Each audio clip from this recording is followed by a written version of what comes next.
Welcome to new TV Telugu. Hydraa record create చేసింది. అమీన్పూర్లో Hydraa big operation చేపట్టింది. 17 గంటల పాటు నాన్ స్టాప్ గా ఇళ్లు, భవనాలు, అపార్ట్మెంట్లు కూల్చివేసింది.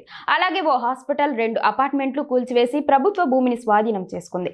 పటేల్గూడలో 16 విల్లాలు కూల్చివేసింది. హైడ్రా ఏర్పాటు తర్వాత తొలిసారిగా డే అండ్ నైట్ కూల్చివేతలు జరిగాయి.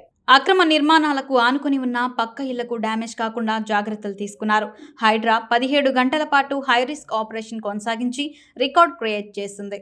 చెరువులు, ప్రభుత్వ స్థలాల్లోని అక్రమ నిర్మాణాలపై మరోసారి కొరడా జులిపించింది.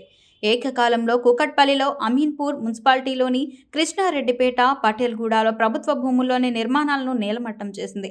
కూకట్పల్లి, శాంతినగర్లోని నల్ల చెరువు ఎఫ్టీఎల్ బఫర్ జోన్ పరిధిలో 4 ఎకరాల విస్తీర్ణంలో, కృష్ణారెడ్డిపేటలోని ఎకరం పైగా, పటేల్గూడలోని 3 ఎకరాలకు పైగా విస్తీర్ణంలోని నిర్మాణాలు కూల్చివేసింది. రెవెన్యూ, నీటిపారుదల, పట్టణ ప్రణాళిక విభాగం అధికారులతో కలిసి హైడ్రా బృందం కూల్చివేతలు చేపట్టింది. 3 ప్రాంతాల్లోని 8 ఎకరాల విస్తీర్ణంలో ఉన్న ఆక్రమణలు, భవనాలు తొలగించినట్టు హైడ్రా కమిషనర్ ఏవి రంగనాథ్ తెలిపారు. అయితే తమ సామాన్లను కూడా తీసుకునే సమయం ఇవ్వకుండా నిర్మాణాలు నేలమట్టం చేశారని బాధితులు లబోదిబోమన్నారు. అప్పులు చేసి చిన్న వ్యాపారాలు చేసుకునే తాము హైడ్రా చర్యతో లక్షల్లో నష్టపోయి రోడ్డున పడ్డామని ఆవేదన వ్యక్తం చేశారు.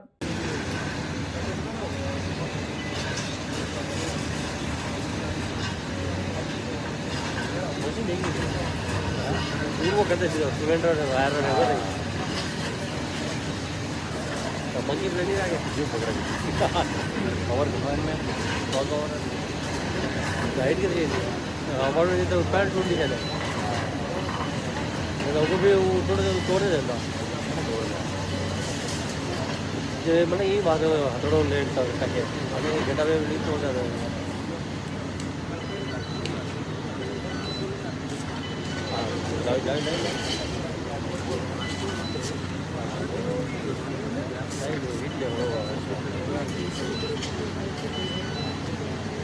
हेलो थोड़े रही